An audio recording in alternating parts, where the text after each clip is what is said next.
A baby? My stomach tightened and my balls tried to crawl back into my guts.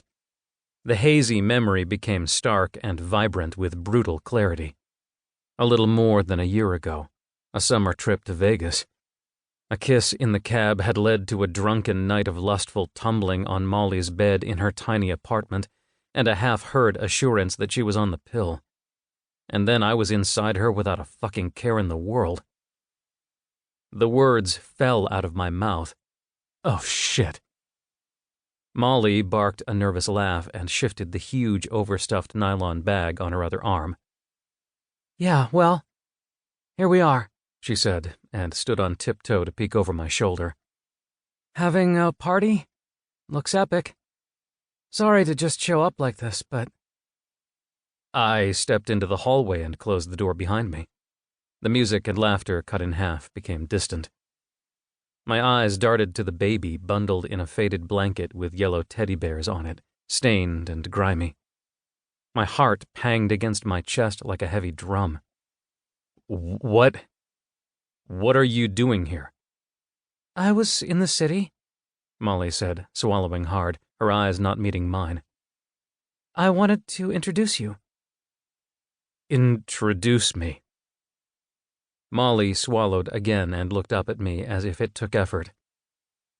"Can I come in? Can we talk? Just for a minute. I don't want to ruin your party." Talk. Shock had turned me stupid. I'd been valedictorian of my class at UCSF, now a straight-A law student at Hastings, reduced to repeating the last thing I heard like a parrot. My glance darting to the baby, whose face was bundled out of sight. Introduce me.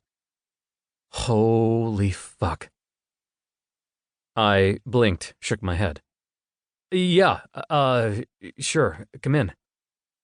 I took the bag off Molly's shoulder and my own arm dropped at its weight. I hefted it over mine and hustled Molly through the evildoers into my bedroom off the kitchen. The room was dim and I flipped on a light. Molly blinked, glanced around. "This is a nice room," she said. She had dirt on her jeans and one of her jacket pockets was inside out. Her costume wasn't evil nurse or witch, but homeless girl with a baby. "The house is great. Huge."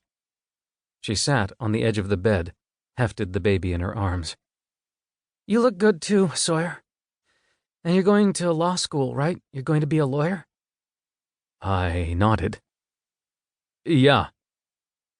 "I read on your Facebook page you're going to work for a federal judge when you graduate.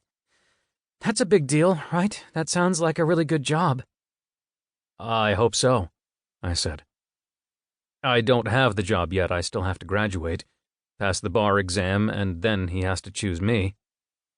I had a mountain of pressure already. My glance darted to the baby again, and my throat went dry. "That sounds good, Sawyer," Molly said. "You seem like you're really doing well." "I'm doing okay." I heaved a breath. "Molly—" "Her name is Olivia," she said, shifting the baby. "That's a good name, right? I wanted one that sounded smart. Like you." My stomach was tied in the tightest of knots, and my legs were itching to run out the door and not look back. Instead, I sank down on the bed beside Molly like a magnet, drawn to the bundle in her arms. "Olivia," I murmured. "Yes. And she is smart. Advanced. She can already hold her head up and everything." Molly pulled the blanket from the baby's face, and my damn breath caught in my throat. I saw a rounded cheek, tiny, pouty little lips, and eyes squeezed shut. Molly's breath was tinged with booze, same as mine from the special punch one of my roommates had made. But Olivia smelled clean, like talcum powder and some unidentifiable sweet smell that was probably reserved for babies. "She's pretty, right?" Molly said, glancing at me nervously. "She looks just like you." Just like me. Outside my door, the party was blaring but muted. Young people laughed.